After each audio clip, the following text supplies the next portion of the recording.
Hey guys, make sure to stay until the end. You can make one common mistake that can cost you hundreds, even thousands of dollars in repairs. Stay with us, we'll explain what it is.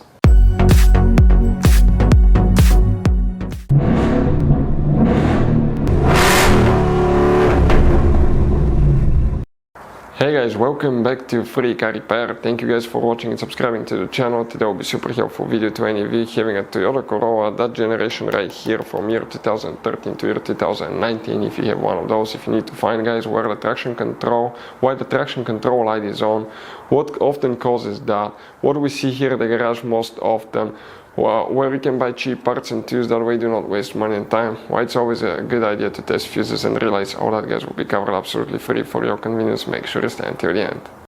So before we start, let me tell you a little bit about us guys. Every single car we get here at the garage, we try to make at least 200 to 300 free repair videos. We take them completely apart. We'll show you how to do engine work, transmission, mechanical, body work, anything you can think of practically.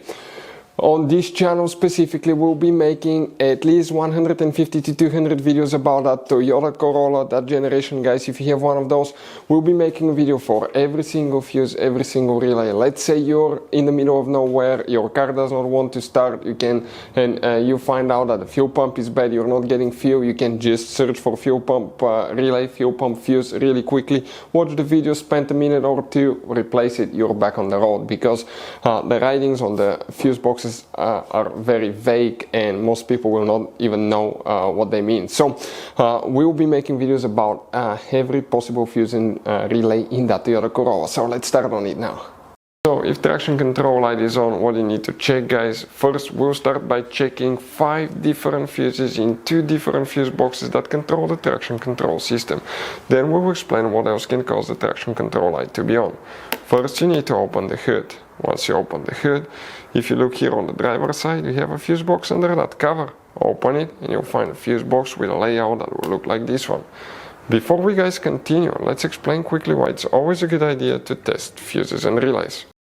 So let me explain why it's super important guys to test fuses. Fuses, not often you can see if they're burnt or they're good. Sometimes they may seem perfectly fine, you think it's a good fuse, you put it back in and you end up spending money and time on parts and problems that do not exist guys, when all you had to do, test your fuse, find out it's bad, replace it, fix your problem. So we will have a video how to test a fuse, okay, different kinds of fuses, and how to test relays guys. We're going to put the link in the description of the video below specifically to that video. Please check it out.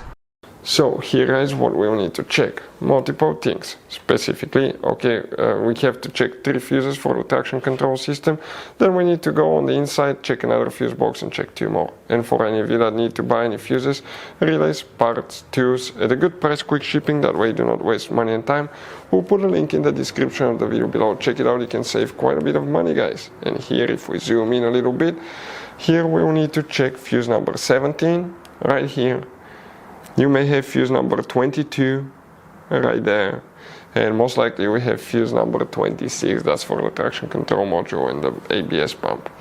Then you need to open the driver door, look under the dash on the driver's side. On the bottom you'll see one white cover that looks like this one. Pull it open and behind it is the interior fuse box. Here you'll need to check fuse number 3 right here. And then that's fuse 17, 18, 19, 20, 1, 2, 3, fuse number 23, right there. Other things that can cause traction control light to be on guys, quite often that we see at the garage, is a bad brake light switch. This is the device on the brake paddle that detects when you apply the brakes. If it's bad, traction control light will be on most likely. We have videos on our channels how to test and replace brake light switch, multiple videos. Another thing that we see quite often on higher mileage vehicle is ABS sensor. You have 4 of them, 1 on each tire. Practically they read how fast each tire is spinning. They're exposed to elements like heat, snow, cold, dirt, dust, salt, all kind of things, so eventually they could fail.